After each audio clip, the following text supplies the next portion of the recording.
Hello, ladies and gentlemen. This is the very, very important part of Spider-Man 3 that really made me truly sick to my stomach. For people who actually are big Spider-Man fans, especially for Sam Raimi, you already got all the many things that you got from it. Like, for instance, the re-release of Spider-Man and Spider-Man 2 also got a special disc that actually showed some stuff like the origin of the black suit and also many other things from that. Another thing that you got was Spider-Man 2.1. In Spider-Man 2.1, you got a Spider-Man 3 bonus disc. In that bonus disc relies the thing that really made me sick to my stomach when I was looking at it and then eventually saw the movie. Now, when you actually watched the disc, you had many things to select from. You had Spider-Man, what was going on with him, you had Venom, you had Sandman, and of course you had Harry Osborn, aka New Goblin. Now, when you were watching this video, or at least a snippet of it, you had Amy Pascal talking about Harry Osborn. She was talking it up. They were saying how Harry is an awesome character, a very interesting character. And then she said the most horrible thing that she shouldn't have said that would have made things a little bit okay. Where she said, I can't wait to see what we do with the character next. Hopefully, by now, I actually put a clip in.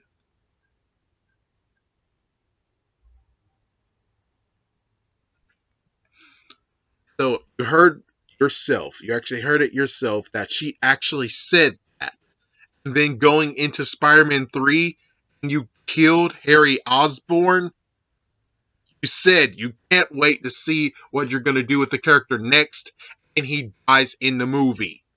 That is the worst cover up I've ever seen, ever. And that made it so horribly bad watching this movie because I guess I was very heartbroken because you said how can't wait to see what to do next with this character, and he dies in this freaking damn movie. That's where it gets very, very torturous, and that's why I don't like this movie. Another reason why is because Amy Pascal said how she can't wait to see what happens with this character. Actually, no, it could have been Laura Zinskin. You will see by actual footage. Even so, the person responsible, which is a woman, said she can't wait to see what she does with this character next. And he dies in the movie. She could have actually just been said, yes, and that's what happens, and there you go. Or she could have actually concluded it different from what she said, which is, I can't wait to see what happens with the character next. And some could actually say, oh, well, she could be talking about this during they're actually writing a script and everything.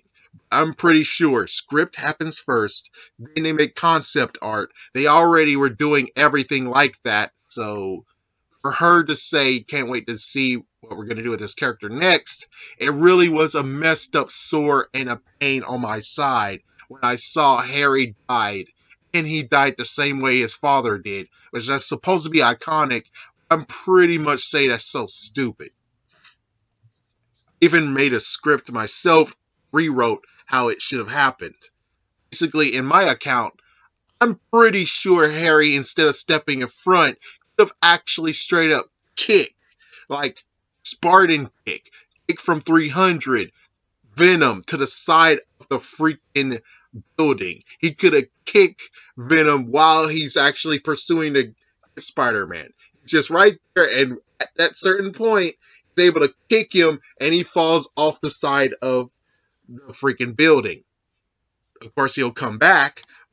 At that time, number one, Harry can recall his freaking sky stick. That's what they labeled it.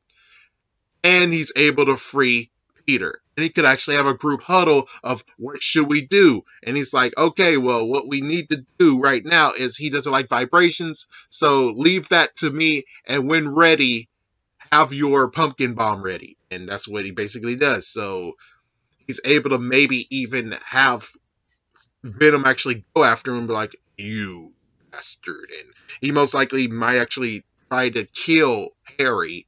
And during that, he could actually, Peter could actually do the thing. And he's like, now. And that's when Peter does the usual thing of where he actually has Harry as Venom in that bar or in that jail cell, whatever you want to call it, and he starts to actually frees Harry from the symbiote. Just saying.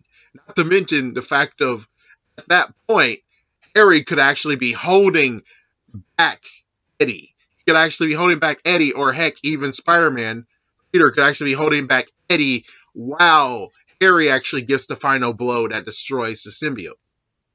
Meaning Eddie Brock is still alive. There is a piece of that symbiote that Dr. Connors has. And that means that Eddie could actually force the symbiote upon him, even though most likely what happened is that it's going to go back to Spider-Man. After going back to Spider-Man, it might actually get the memories of what happened to it. And then it's like, okay, well, I need to find Harry. And that's when all hell breaks loose again. Which, instead of that, they could do their stupid Venom spinoff movie. Which, sadly, he actually achieved. That's just so messed up. But the real messed up part here is the fact of woman decided to say how Harry is going to maybe have even future movies, but in actuality, he actually dies in the movie, and she could have just not say anything at all. She could have just talked a lot about the character, saying that the character has a lot of potential, and just leave it at that. So it could be the fact of maybe they're going to do a lot of stuff with Harry, or maybe they're not going to do anything at all, and Harry just becomes an obscure character, like he has become during many of the times in Spider-Man, where Harry actually left, he shaved his head, and he's raising his kid. And we never seen Harry again until now in the present day. Just saying, they could actually have done something where Harry could actually just had a happy ending, and we have no idea where he is, and we just have Spider-Man and Mary Jane just together. Makes pretty much decent sense. But instead, she had to open her mouth and say those words that really, really cause messed up cringeworthiness. Especially the fact that where Harry actually has a good idea to step in front and get pierced by his own. That was just pure stupid in my personal opinion. It's like, oh yes, a redeeming quality. It actually showed that, oh yes, it's supposed to be symbolic, but in my personal opinion, it's pretty damn stupid. Harry could have done something to actually knock Venom out of the way, and who knows what Venom would have done. Venom would have done more stuff to Harry, and then meanwhile, Peter could actually try to get free because, well, either way, Peter got free, so he doesn't even really need Harry's help to get free, and Harry could actually just be that diversion while Peter gets free and set up what he needs to do. Either way, I'm just saying, when it comes to Harry's death, it actually was not even necessary.